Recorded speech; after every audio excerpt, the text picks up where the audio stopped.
Top Nazi officials, including Adolf Hitler, Joseph Goebbels, and Heinrich Himmler, all killed themselves at the end of World War II, allowing them to evade capture and the consequences of their many crimes, which comprised of disturbing international peace, starting the war, ordering the mass executions of civilians, facilitating the torture of perceived enemies of the state, including political prisoners and resistance members, and overseeing the events and processes of the Holocaust. After the German military surrendered to the Allies on May 7, 1945, many of the Nazi high commanders met a reckoning from the Soviet and Allied tribunals for what had transpired during the Nazi regime, while others followed the manner of their heads of state to escape punishment. Welcome to History Decoded, and today, we will examine the fate of some of Germany's top officers when the Second World War came to an end. General and Executioner Franz Böhme. As a former chief of military intelligence for the Austrian military, Franz Böhme became an asset as a top officer in the Wehrmacht for the Nazi regime after Austria was annexed by Germany in 1938. He was a key senior officer of the invasions of Poland in 1939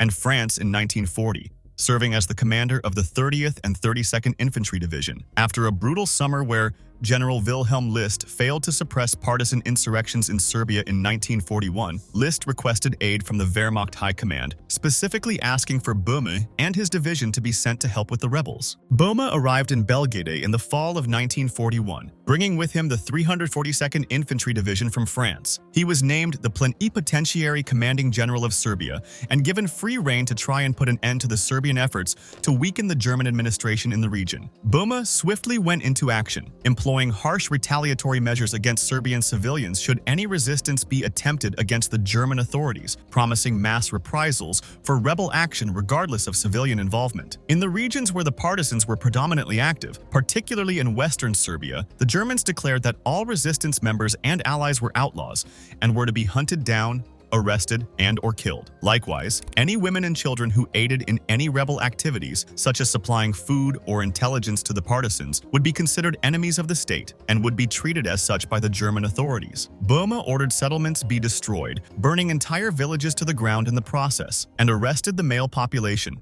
aged 15 to 60, and sent to concentration camps. In October of 1941, Böhme stated that every male member of the Jewish and Romani population, as well as any suspicious man, including communist or democratic activist, would be held as a hostage of the Nazi state. He instructed that for every German military personnel or ethnic German killed by partisan activity, 100 Serbian captives would be executed, and for every German injured in an attack, 50 prisoners would be shot. Böhme would keep his word of reprisals for every German killed or injured by resistance members, ordering the execution of thousands of Romani, Jews, and communists in concentration camps throughout Serbia and overseeing the massacres of Serbian civilians in during his short time in country. Böhme was replaced by General Paul Bader at the end of 1941 and was transferred to Finland for the next 2 years before being sent to Austria for a short stint as Deputy Commanding General of the 18th Corps and Commander of the Wehrkreis 18th before being sent back to the Balkans in 1944, first as the commander of the 2nd Panzer Army and then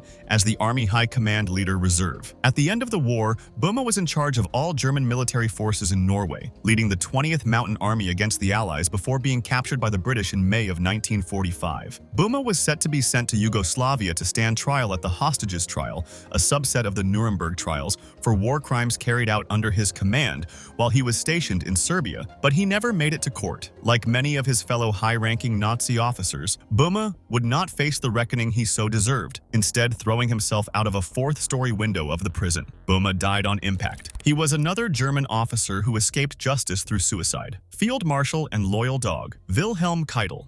Having made a name for himself as a Prussian artillery officer during World War I, Wilhelm Keitel rose through the ranks of the Wehrmacht to become the commander of the Supreme Command of the Armed Forces, which oversaw the whole of the German military, including the Air Force, Army, and Navy. He was a prominent figure in the rearmament of Germany during Hitler's rise to power and established himself as a fixture in the German military cabinet. Keitel, a fiercely loyal supporter of Adolf Hitler's, was not bothered by the Führer's acquisition of power and did not mind that Hitler displaced his authority as the head of the armed forces for Germany. Having such favorable backing from his faithful field marshal, Hitler rewarded Keitel with a 100,000 Reichsmarks bonus after the occupation of Poland in September of 1939. Even though he privately questioned Hitler's invasion of France in 1940 and the attack of the Soviet Union in 1941, Keitel never fought against Hitler's orders and publicly voiced his support for Hitler, even though his devotion to Hitler had earned him the nickname Lackey Keitel, or Lackey Tell, among other high-ranking military personnel. Keitel, despite his position, predominantly allowed Hitler to make most of the decisions, and was a fierce yes-man to the Führer, which both limited his own capabilities and did him no great service in the eyes of his fellow officers. He signed the Night and Fog Decree, which gave permission to the Germans to kill, deport, detain, and torture resistance members, political enemies, Jews, Romani, Soviets, and Allied special operation personnel, and those aiding and undermining the Nazi administration occupied lands. Keitel also served as a member of the Court of Honor following the failed assassination attempt against Hitler in the July plot of 1944, where multiple German officers and officials had tried to overthrow the Nazi administration through a bombing. Keitel permitted multiple members of the plot to face the infamous People's Court and did not interfere with the torture and executions of suspects. Despite his attempt to repel Allied and Soviet attacks on Berlin during the death throes of the war, Keitel's forces were unable to withstand the bombardments during the Battle of Berlin and signed the German Instrument of Surrender on May 8, 1945. He was arrested 5 days later to stand trial for war crimes. Keitel admitted that the Nazis had violated human rights and had been complicit in abuses of prisoners of war, the Holocaust, atrocities and abuses committed against the civilians of Europe and Soviet Union, and genocide carried out by the Nazi forces, but remained firm on his convictions and loyalty. At the International Military Tribunal in Nuremberg at the Nuremberg Trials, Keitel and several of his fellow officers were found guilty of war crimes, conspiracy to commit crimes against peace, crimes against humanity,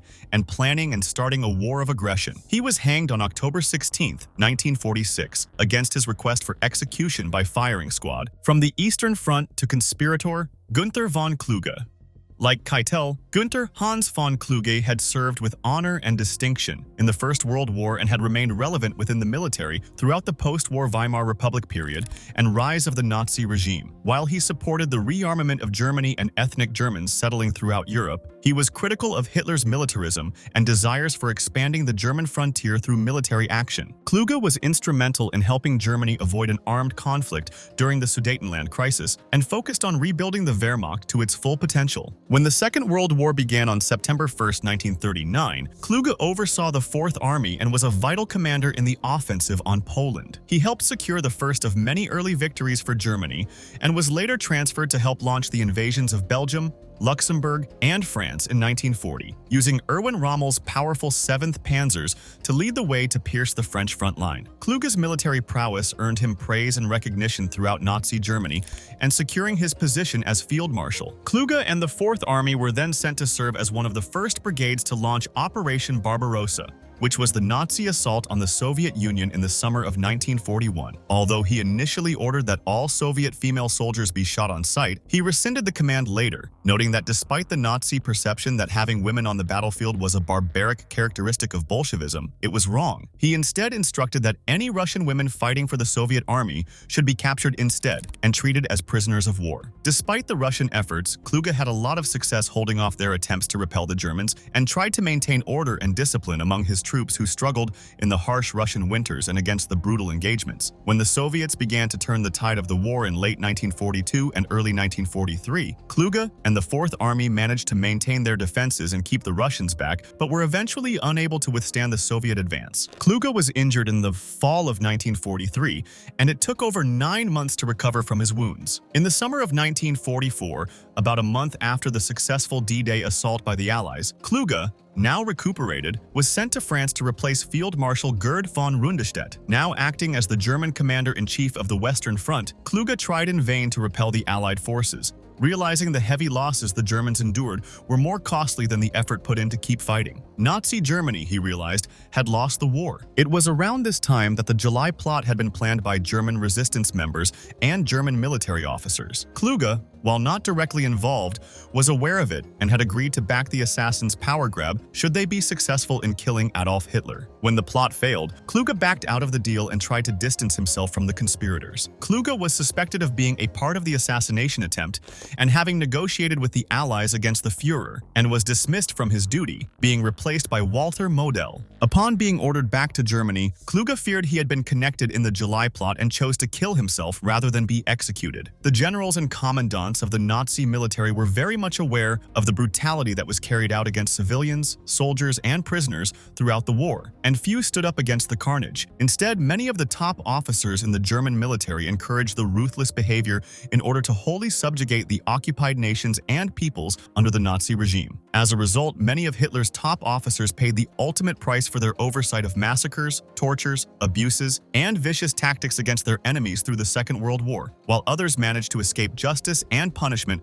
through taking their own lives. Thank you for watching our video on All the Führer's Men, what happened to Hitler's most important commanders at the end of World War II, here on History Decoded. Please don't forget to like this video and subscribe to the channel so you never miss an upload. Feel free to leave a comment below about other topics we should cover. Thank you again, and until next time, this is History Decoded.